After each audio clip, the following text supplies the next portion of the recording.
रामपुर गांव की दोपहर भी बड़ी खास होती थी। जैसे ही सूरज सिर के ऊपर आता, चौक के पास खड़ा शंकर का ठेला खुल जाता। ठेले पर बड़े पीले अक्षरों में लिखा था 240 रुपए की शाही दमदार थाली। शंकर का ठेला कोई साधारण ठेला नहीं था।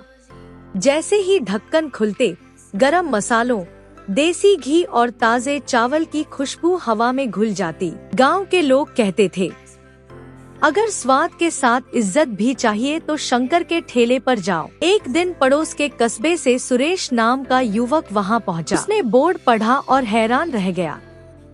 अरे भाई, 240 रुपए, इतनी महंगी थाली? शंकर मुस्कुराया। भाई साहब, ये कोई आम थाली नहीं, ये है शाही दमदार थाली। इसे खा लिया तो शाम तक भूख नहीं लगेगी। ऐसा क्या है इसमें? एक प्लेट सुगंधित चावल, 2 बड़े मटन पीस, 2 चिकन, एक तली हुई मछली, सलाद और 3 तरह की ग्रेवी, जितनी चाहो। सुरेश ने चुनौती स्वीकार की।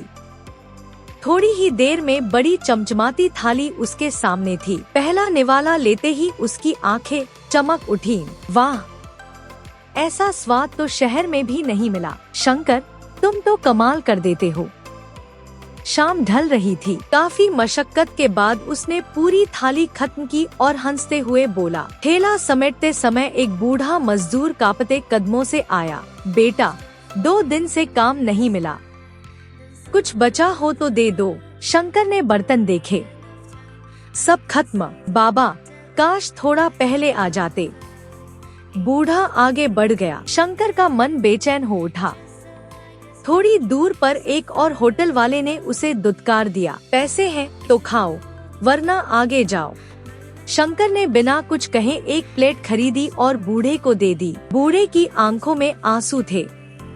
उस रात शंकर सो नहीं पाया। क्या मेरा खाना सिर्फ अमीरों के लिए है? अगले दिन एक सूट बूट वाला व्यापारी आया। तुम्हारी थाली शहर में 1200 रुपए में बिक सकती है, मेरे होटल में आ जाओ। लालच बड़ा था, लेकिन शंकर को बूढ़े की आंखें याद आ गई। माफ कीजिए, मैं गांव नहीं छोड़ूंगा। व्यापारी चला गया। बदलाव की शुरुआत। उस शाम राशन की दुकान पर उसे पता चला कि गांव का उगा देसी चावल सस्ता है। फिर उसने गांव की एक औरत से ताजे अंडे खरीदे। घर आकर पत्नी गीता से बोला। अगली सुबह ठेले पर नया बोर्ड लगा, 30 रुपए की जनसेवा थाली। मैं एक सस्ती थाली शुरू करना चाहता हूँ, ताकि कोई भूखा ना जाए। गरम चावल, 2 अंडे की मसाल और शंकर ने समझ लिया था असली अमीरी पैसे में नहीं, पेट भरने की दुआ में होती है।